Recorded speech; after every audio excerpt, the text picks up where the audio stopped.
25 years ago yesterday, on April 30th, 1975, the Vietnam War ended with the fall of Saigon. That day, several tanks smashed through the gates of what was then known as Independence Palace, and soldiers hoisted their flag atop the building. The fall of Saigon was the last act of a tragic drama which saw two halves of the country, South and North Vietnam, locked in combat and the unleashing of American war technology on a rural society. Millions of Vietnamese civilians and almost 60,000 American soldiers died in that war. Vietnam celebrated the 25th anniversary of its victory over the United States yesterday with several parades and by freeing more than 12,000 prisoners nationwide in the biggest amnesty of its history. In the United States, there were teach-ins around the country. Today, we're going to hear from a Vietnam veteran, from the Vietnamese ambassador to the United Nations, and from Professor Noam Chomsky. They were all at a teach-in in New York called the 25th Anniversary of the Victory in Peace in Vietnam. Noam Chomsky will begin with, professor of linguistics at the Massachusetts Institute of Technology, author of many books, including Profit Over People at War with Asia, Manufacturing Consent. Chomsky was one of the few Americans who visited North Vietnam during the war and was arrested during that time. He spoke yesterday at Stephen Wise Free Synagogue. Part of the reluctance is that, like everyone else on the panel, I find it very hard to talk about topics of this significance and range and horror in a few minutes, but we have to. The other reason for reluctance is that although I'd like to join in a celebration of a victory for peace, or what it says up there, I've never felt that that was possible, and I don't think it's possible today. And I don't want to put a damper on the occasion, but I can only tell you what I think. Like Ben, I remember very well the moment at which the end of the war was announced. Actually, it was, for me, a moment very much like this. It was a teach-in, in the middle of a teach-in in Boston, and somebody ran down the corridor screaming, war's over. Howard Zinn was talking at the time, and there was, which also not unusual, and there was a lot of celebration. But as Ben said, the celebration was bittersweet. We knew what had happened, and those of us with eyes open could see pretty well what was going to happen. And it wasn't pretty in the past, and it was not going to be pretty in the future. It makes a good deal of sense to ask the question that's raised for today's panel. What's different? What's the same? But before addressing that question, we should be clear about what did happen. There has been a major effort actually goes back half a century, but there's been a major effort since 1975 to erase the truth of what happened. What actually did happen is forbidden turf, and there are good reasons for that, because when we look at what did happen, we discover truths that are significant and that have great implications for the future, but that anyone with power and privilege doesn't want the rest of the world to know, certainly not the rest of the American population. And it's kind of interesting to see what the effects of this massive propaganda campaign have been over the years. We actually know a fair amount about it, and I'll say a couple of words about it. Just in the last couple of days, there's been a flood of articles, which I'm sure you've all seen, all over the press about the end of the war. And there's a spectrum of opinion that's expressed. It's not uniform. They vary between what are called hawks and doves. The hawks say that the war was a noble cause, and we could have won if we weren't, and then comes stab in the back, or, the peace movement or something. The doves, on the contrary, say it was a noble cause, and we should have won, but we couldn't have won for one or another reason. At the extreme dissident end, at the time, and today, say this morning, 30 years ago, Anthony Lewis, at the very dissident end of discussion in 1969, said that the war began with blundering efforts to do good, but we misunderstood the situation. We didn't realize that we were fighting a nationalist movement. And finally, by 1969, it became clear that we could not win at a cost. We could not win at a price that was not too costly for ourselves. That's the extreme dovish position. This morning, you can read David Halberstam saying virtually the same words. The tragedy of Vietnam was that U.S. force was not applicable properly because we misunderstood the situation. We didn't know it was a nationalist war. So that's the tragedy. Why, incidentally, 1969? Well, the reason was that that was a year and a half after the business world had turned against the war and essentially ordered Washington to wind it down because it was becoming too costly for ourselves. So after that, the doves were allowed to say things like I just quoted, and they're still saying them. That's the spectrum. The spectrum doesn't include everybody, of course. Rather strikingly, it doesn't include about 70% of the American population, which is interesting and important and something we ought to pay attention to, a fact that's not given much prominence for not surprising reasons. This is a very heavily polled society. The business world wants to know what people think. That's the way you organize your advertising. And the doctrinal managers, in the universities and the press and everywhere, they want to know what people think because that's how you design the doctrinal messages. So we know a lot about what people think. One question that's asked regularly on polls about international affairs, and they're careful, good polls, is what do you think about the war in Vietnam? And for the past 30 years, the most recent one was just a year ago, roughly 70% of the population has said the war was fundamentally wrong and immoral, not a mistake. Now that's a remarkable figure. For one thing, you never get high figures in a poll with an open question. For another thing, each of those, almost every one of those people who said that made it up for themselves. They didn't hear it. They didn't read it, certainly. Among educated sectors, you're not supposed to believe that. In fact, at the peak of opposition to the war, around 1970, the number of elite intellectuals who believed that was, almost statistical error, maybe 2 or 3%. We also know that from detailed studies. So there happens to be an extremely sharp gulf, not only on this issue, it's on many, many issues. International economic issues, for example, what are called trade agreements and so on. On many issues, there's a tremendous gulf between the population and the educated, privileged sectors, the ones who write the articles, make up history and try to create it and so on and so forth. The difference is that the educated sectors are overwhelmingly within the hawk-dove spectrum, if you can tell the differences, and the rest of the population is somewhere else. And they're somewhere else on their own. If there was ever any open and free discussion about these issues, it wouldn't be 70%, it would probably be 99% or something like that. That's important, and it's very important for people who want to change the world to pay attention to. How much people actually know about the war is another story. I hear there are some really horrifying figures.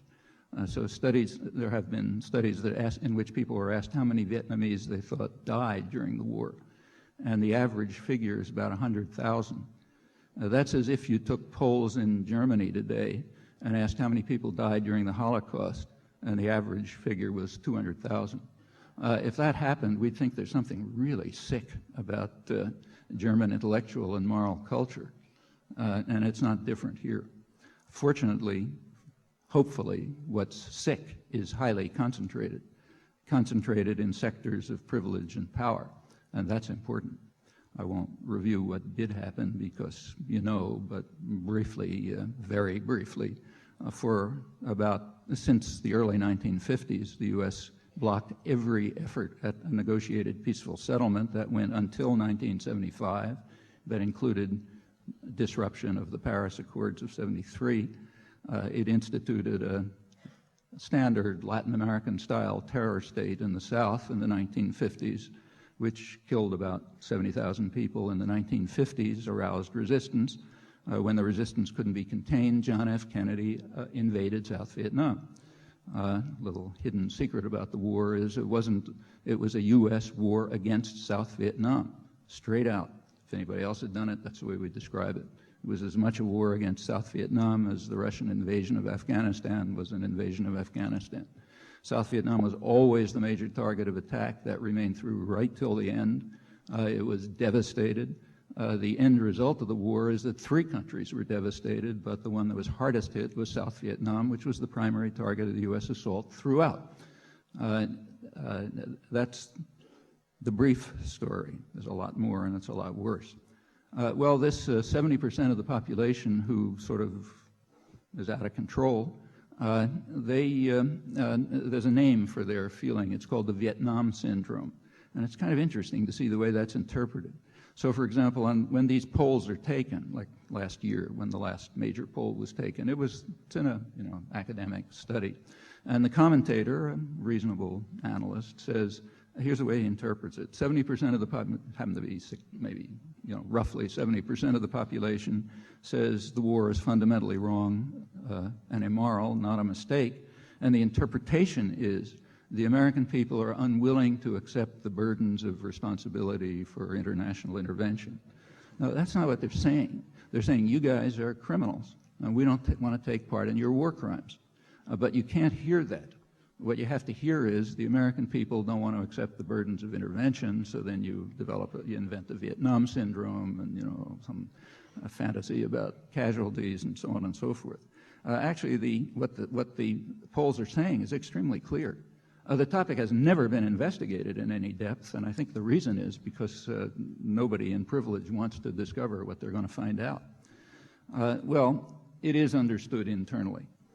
One of the most interesting parts of the Pentagon Papers, hence never mentioned, is the very end, after the Tet Offensive in early 1968. The Tet Offensive is what turned the business world against the war. It was clear that it was going to be too costly.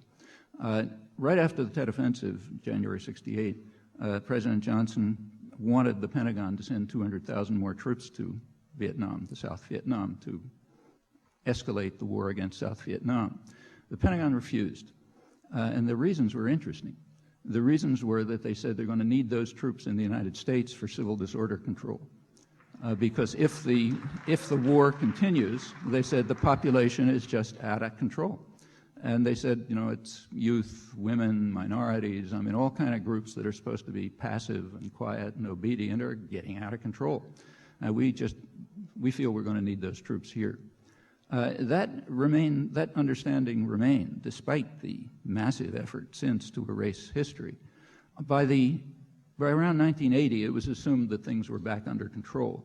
And Ronald Reagan, people around Reagan probably didn't know what was going on himself, but the Reaganites decided to follow their model. Their model was John F. Kennedy. They greatly admired him, and they were going to try to follow in Central America the model that he carried out in South Vietnam, namely, fraudulent white paper about how the communists are taking over the world, and then we send the Marines and you bomb and so on. And they started. They had the white paper. The press played the role it's supposed to do, great terror about the communists taking over the world. But then the next step didn't happen. Why? Because there was just too much unanticipated popular resistance all over the country in places where nobody expected it, Midwest, churches, and all kind of places that are not supposed to exist. There was a lot of protest against this effort to redo what they had done in South Vietnam in the early 60s. The Reagan administration backed off. They were afraid that the protest would harm their other programs, to which they were much more committed, like the massive militarization and so on. So they essentially told the press to cool it. They said, forget about the white paper. And yeah, about 6 months later, the white paper was exposed as a total fraud, as of course it was, first in the Wall Street Journal and then elsewhere. New York Times never came around.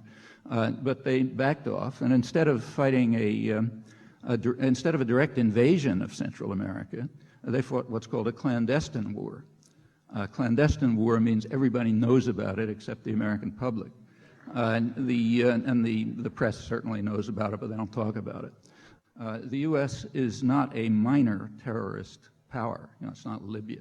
If Libya wants to carry out terrorist acts, it hires private terrorists. The U.S. is a major power. It hires terrorist states. So the clandestine war, so-called, in Central America was fought by Taiwan, Israel, Britain, Saudi Arabia, Argentina, as long as it was under the control of neo-Nazis, then they had to give them up. And they fought a massive war, which was extremely destructive. Hundreds of thousands of people killed, millions of refugees, orphans, and so on. But it's not the same as B-52 bombardment, as say saturation bombing of the Mekong Delta. It's not like that. So bad as Central America is, and parts of it may not even survive, it's nothing like the war against South Vietnam and later the rest of Indochina. And that was understood. The Reagan administration established what they called an Office of Public Diplomacy, a propaganda agency to try to propagandize the domestic population. And that happens to be illegal, and it was finally exposed later. And when it was exposed, they described, frankly, what they were doing. They said, we're carrying out the kind of activities in the United States that you carry out in enemy territory, namely, and they recognize that the American population is enemy territory. You have to somehow propagandize them. Later, when at the beginning of the Bush administration, there was a leaked document, a high-level intelligence assessment of policy right at the beginning of the Bush administration, and it talked about intervention. It said, when the United States carries out military actions against much weaker enemies, which is, of course, the only kind you ever attack, so when we carry out actions against much weaker enemies, we must win decisively and rapidly, because anything else will undermine domestic support. And not because the population doesn't want to accept the burdens of intervention. If it was World War II, they'd accept the burdens. But because they don't want to fight in your criminal war. So therefore, get it over fast and quietly and make sure nobody knows about it and so on. And this extends to other areas too. Let's turn to the domain of international economic arrangements, what are very misleadingly called free trade agreements. The leadership knows that the population's opposed. They can't fail to know that. They read the polls too, just like you and I can do. And therefore, they have to do it in secret. So almost every one, whether it's NAFTA or the Multi-lateral Agreement on Investments or whatever, pick it, always done in secret, as much as they can. If the truth ever leaks through, they're in trouble, and very quickly in trouble, because popular resistance develops and they have to back down. And they understand it. The Wall Street Journal, after the fast-track legislation had to be withdrawn because of popular opposition, said that the problem is, they say everybody's in favor of it, the whole business world, the media, the intellectuals, everyone who counts is in favor, but they said the trouble is the people who are opposed have what they called an ultimate weapon. The ultimate weapon is the population's against it. And unless you can keep the population ignorant and passive and looking at television and buying sneakers and so on and so forth, then you're going to be in trouble. Because as soon as people find out about it, you're in trouble. The ultimate weapon is still there, and the real victory in the Vietnam War, in fact, in the 1960s altogether, the whole ferment of the 60s that led to all sorts of things, the feminist movement, the environmental movement, massive things. The real victory is the population's out of control and remains out of control, despite the tremendous efforts to put them back in their box. Well, the retrospectives are, in the last couple of weeks or so, are unanimous on one thing. And I think we ought to be cautious about that. The peace movement agrees, and I think it's a mistake. They're unanimous in claiming that the U.S. lost the war, and I don't think that's true. That is, the question of whether the U.S. lost the war is not a question of fact. The idea that it lost the war is an expression of imperial arrogance, and I think we should understand that.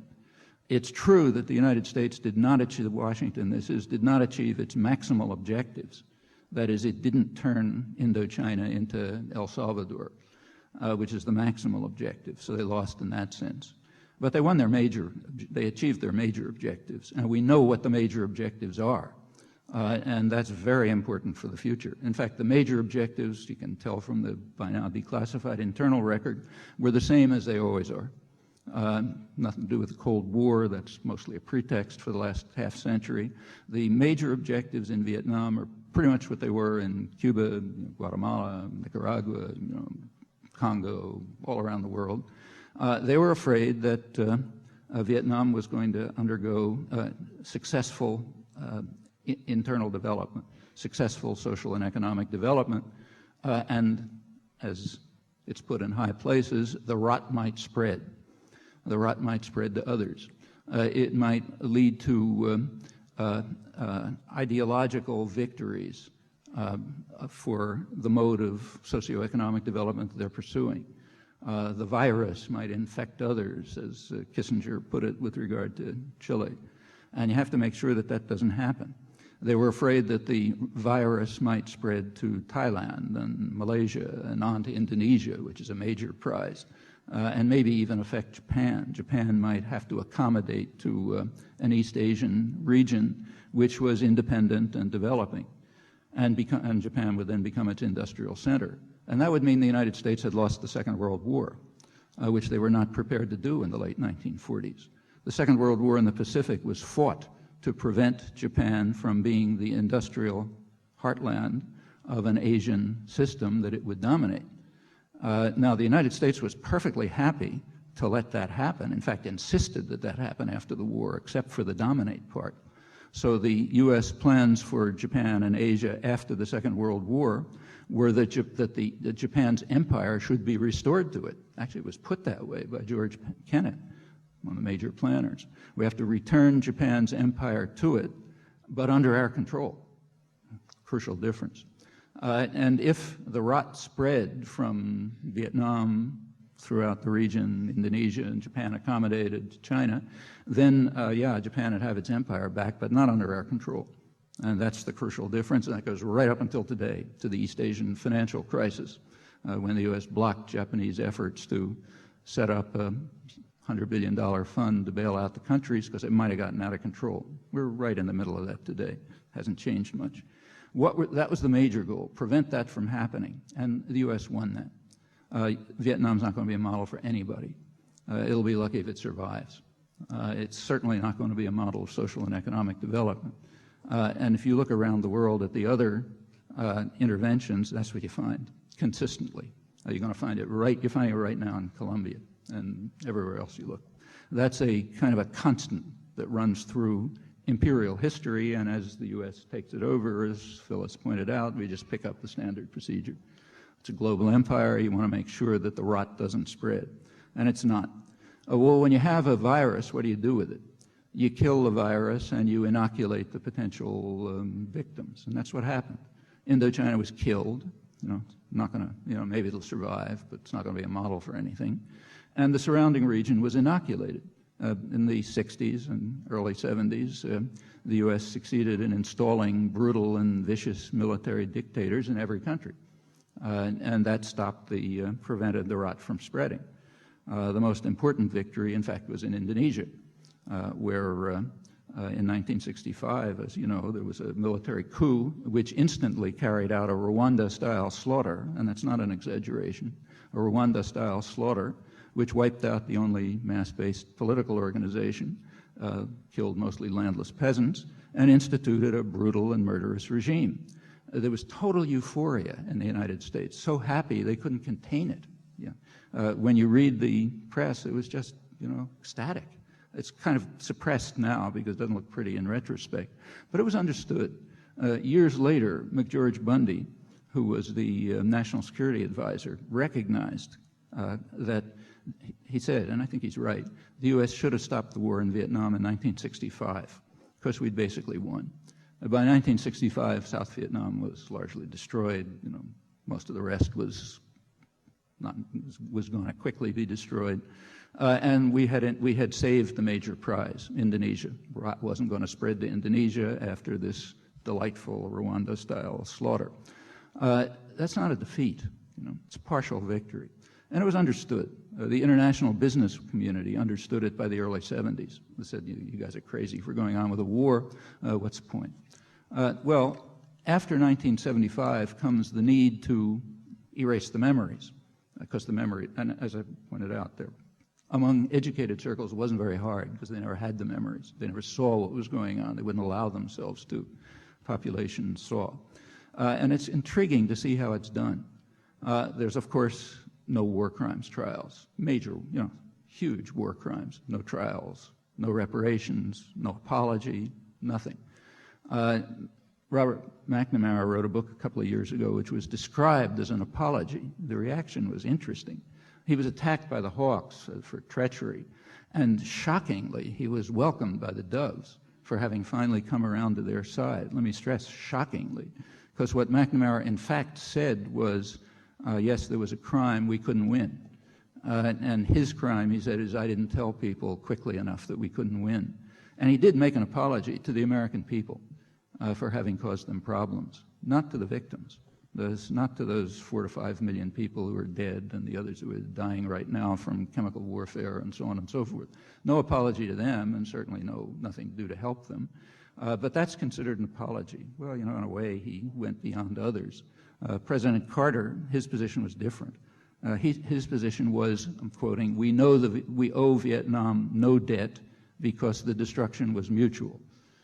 To check that out, all you have to do is take a walk around Westchester County and Quang Ngai Province, perfectly obvious. What's remarkable about that statement is that it elicited no comment. I mean, not a murmur of protest, except among, you know, the usual scoundrels like folks here.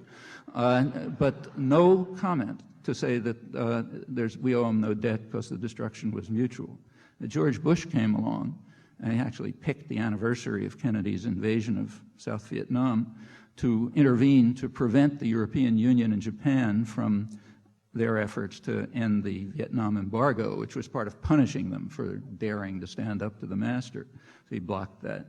But he was nice about it. He told the Vietnamese, he said, look, you have to understand, we do not threaten retribution.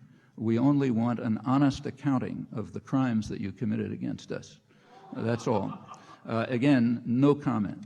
Well, you know, there's a pretty tough competition for depravity, but maybe the peak, at least to me, was just a couple of days ago, which perhaps you saw, when the Secretary of Defense, William Cohen, was in Vietnam to, you know, to explain to them that we're not demanding retribution and so on. He said that he would not dwell upon the past, but he departed from that on one occasion and did dwell upon the past, and it was described graphically in the Washington Post.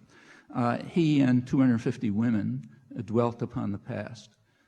He watched while 250 women were carrying out, they were on their 15th day of an excavation in which they were sifting through pieces of mud and putting whatever they found on wire mesh to see if they could find a fragment of something that might be identified as a piece of a jet plane, which was shot down, we're supposed to believe, while it was over Main Street, Iowa or something.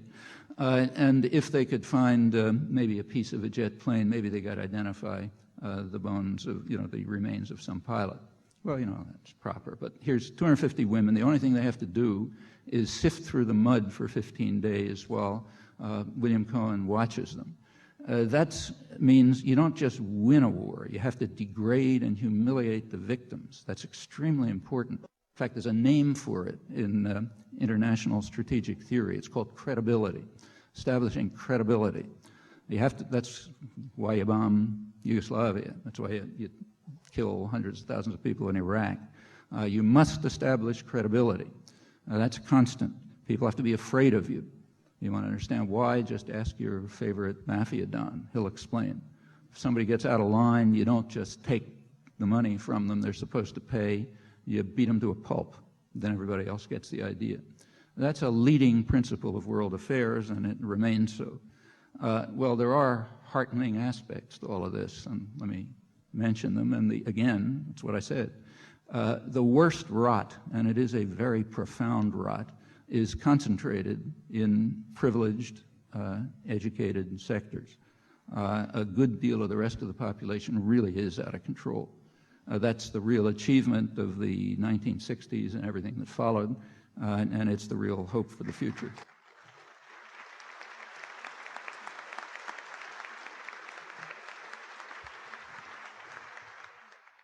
Professor Noam Chomsky, speaking yesterday at the 25th anniversary commemoration of the end of the war in Vietnam, the day Saigon fell.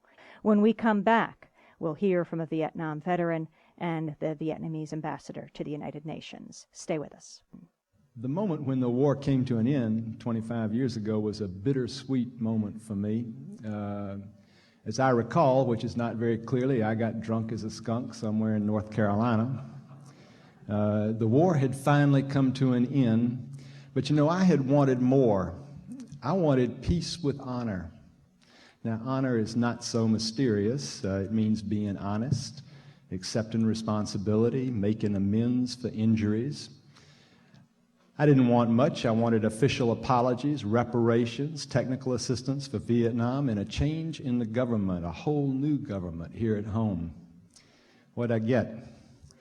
We got new fronts in a never-ending war. We got counterinsurgency operations, low-intensity conflict, police actions abroad in Afghanistan, Lebanon, Salvador, Nicaragua, Panama, the Persian Gulf, Somalia, Haiti, Kosovo, with Colombia being the next stop.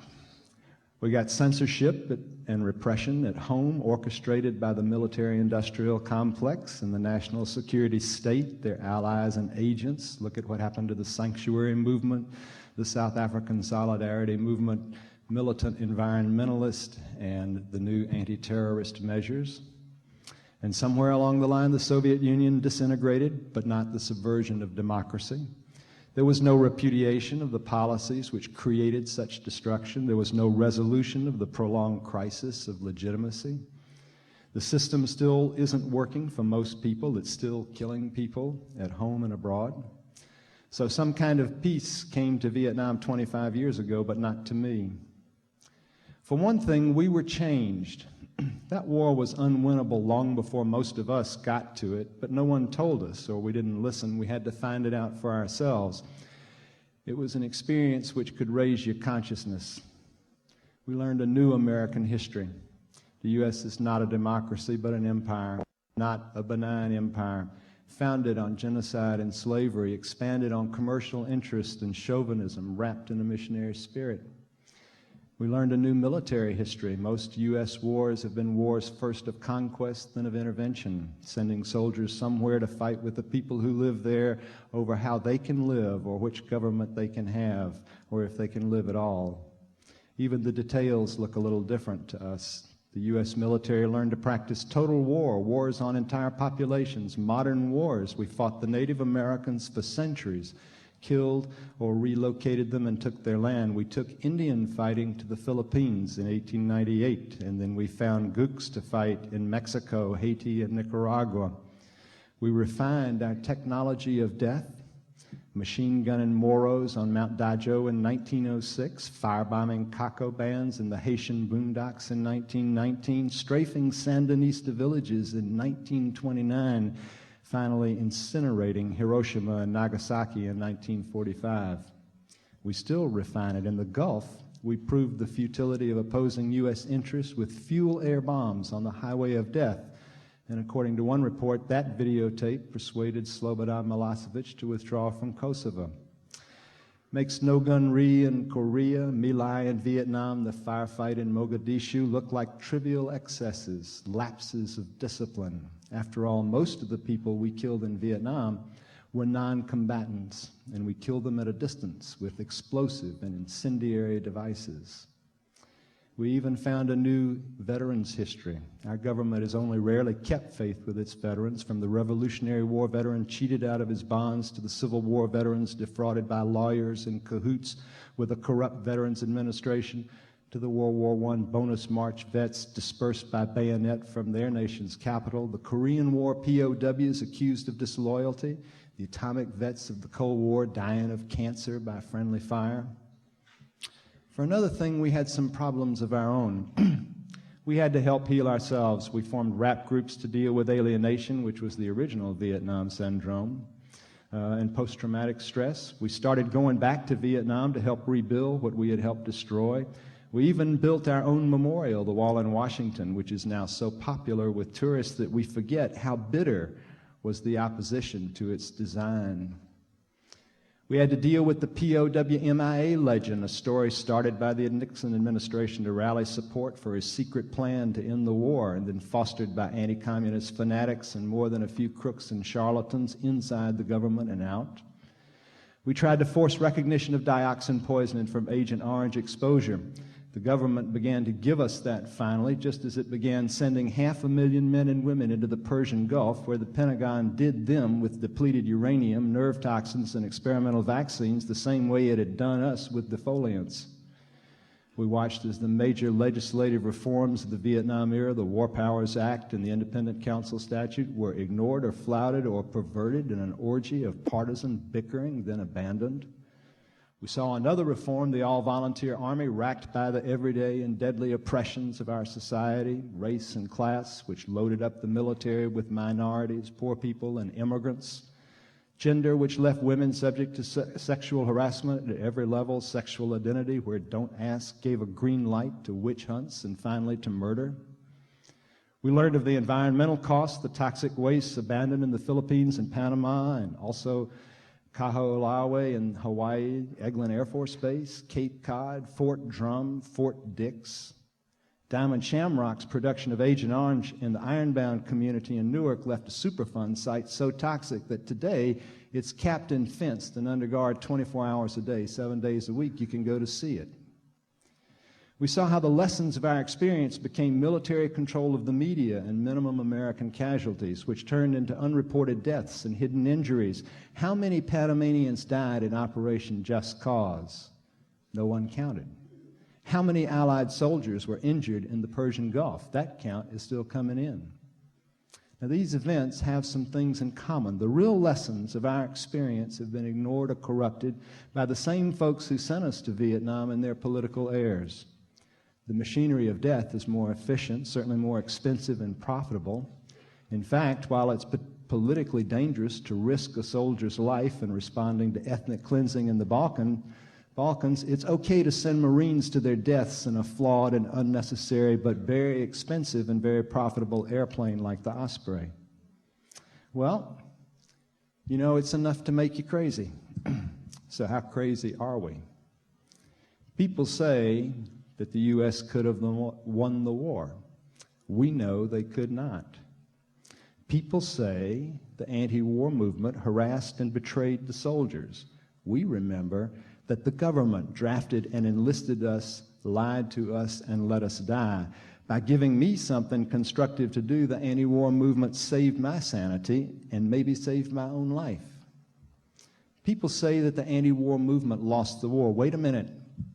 Let me get that straight. I get sent to a war I can't win and I should not be fighting. I come back and say this has to stop, so now it's my fault. Of course, this revisionist obsession with alternative fictions is not really about strategy or tactics or about geopolitical constraints or even the various and notorious betrayals, the liberal media, Walter Cronkite, Robert McNamara, even Jane Fonda. It's about you and me, the folks who told the truth about the war. If we were right, then the people who supported the war, the folks who favored intervention, the people who sent us crusading against communism, they betrayed us, their own sons and daughters. Anti-war veterans are the witnesses against them. We have been through the meat grinder. We saw the system was not working. We knew the war had to stop. And we're still here. We know Operation Just Cause was little more than a badly bungled arrest. We know we went to war in the Persian Gulf to put the Emir of Kuwait back on his golden throne. We know that the Sudan missile strike was a clear case of homicide by depraved indifference. We know the Balkan bombing campaign, a perfect war with no American casualties, or so they say, failed to bring peace to the Kosovars, whether Albanian, Roma, or Serbian. How many of these Panamanian, Iraqi, Kuwaiti, Sudanese, Kosovar people are better off for American intervention? We know more. We know the question is one of democracy, of political power, and accountability. We know the problem is not bad people, though I've met some very bad people, but a bad system. We know the answer will be based on mass mobilization and militant resistance. Here's an example. On the island of Vieques off Puerto Rico, several dozen people practicing nonviolent civil disobedience have stopped the U.S. Navy from bombing their island for more than a year. the largest and longest civil disobedience campaign in recent U.S. history. We know Puerto Rico is a colony in the U.S. empire. We know the Pentagon has told lies, broken promises, and we know the Navy's claims of national security are bogus. We understand what's going on in Vieques, and that's why it's important. If or when the people of Vieques chase the Navy off their island, it will be our victory too. Now, even in VVAW's glory days, when we defied the Attorney General and the Supreme Court at Dewey Canyon 3 in Washington, disrupted the Miami Convention, seized the Statue of Liberty, walked out of the Gainesville courthouse acquitted on every count, VVAW was as much a state of mind as a formal organization. Vietnam veterans who opposed the war turn up in many places, in Black Veterans for Social Justice, Veterans for Peace, Project Hearts and Minds, the Veterans Vietnam Reconstruction Project. What we bring to the movement, besides passion and perhaps credibility, is this. We have learned something about just and unjust wars. We know that for us, this never-ending war of ours, the real war, the civil war in the heart of the empire, in the belly of the beast, is a war of self-defense. We know the system can waste you in a heartbeat. Walk around the protest camps in the live fire zone on Vieques. You'll meet veterans. Just one more example. I'm a Vietnam veteran. I'm alienated. Sometimes I'm a little grumpy. I don't like the way things are. I don't trust the government. Barry McCaffrey also served in Vietnam. He thinks we can cure the pestilence of drugs in our communities by locking up a lot of people here at home and by arming a brutal and corrupt military and its paramilitary allies who use terror to keep the rich rich and the poor poor in Colombia, a country already fully integrated into the freest of global markets, the international drug trade. Which one of us is nuts?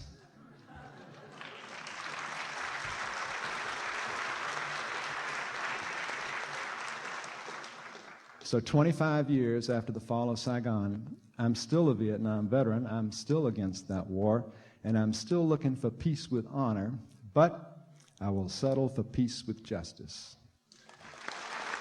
Ben Chitty, coordinator of the Clarence Fitch chapter of the Vietnam Veterans Against War, as the symposium and the 25th anniversary of the end of the Vietnam War was taking place yesterday. 2 ships with more than 1,000 U.S. Marines headed to the island of Vieques in anticipation of an FBI-led operation to arrest protesters.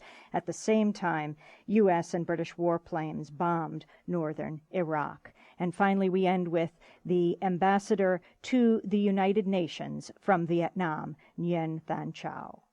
You in the West, you start your April with the Fool's Day.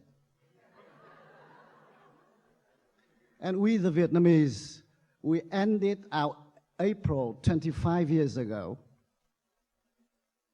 with the day which has gone into the history of our people as the landmark of the war for independence and freedom. 25 years have passed, and the rumblings of the shells and the warplanes had been silenced, but the rumbling in the mind of the people on both sides still going on. And we perfectly understand the agony of those who got involved in the war on both sides. Yes, your boys came to Vietnam to fight without knowing what's going on and what's for. We did it because we know what we were for at the time, and we have arrived at it. I belong to a generation which has gone through different wars, that savaged our country.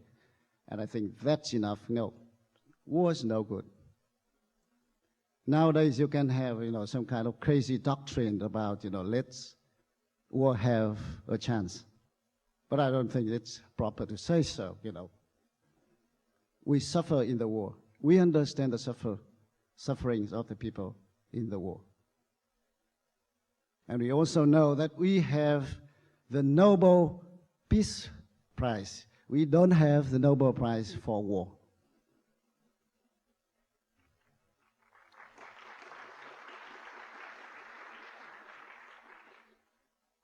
Vietnam is the land of the heroes. Yes.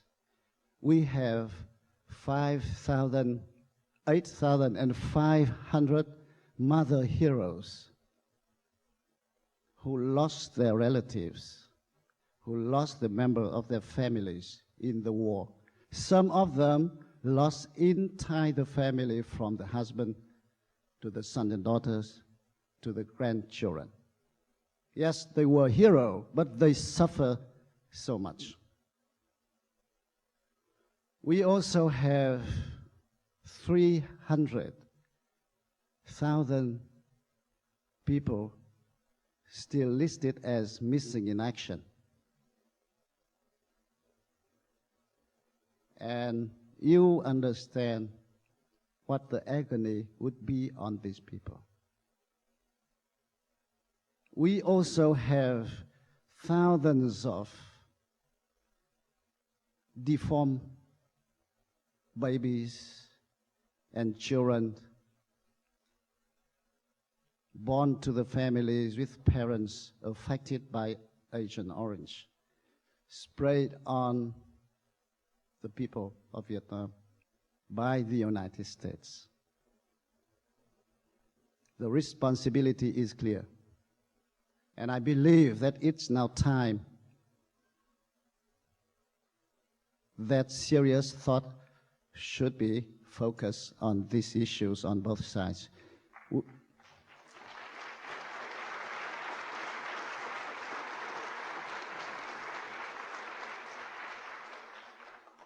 The government of Vietnam has set aside $79 billion for the victims of Agent Orange. But that's a pinch of salt in the sea. It's not enough. It's not enough, let alone the mental scars on those people who got involved in the war and came back to give birth to these children. Yes, we have it all in Vietnam. It's a lesson that we on both sides had to learn. We learn, how a people would do to save their land. And you should learn how to stay outside something which is not yours. Vietnamese ambassador to the United Nations, Nguyen Thanh Châu, speaking yesterday at the Stephen Wise Free Synagogue in Manhattan at a 25th anniversary ending of the war in Vietnam.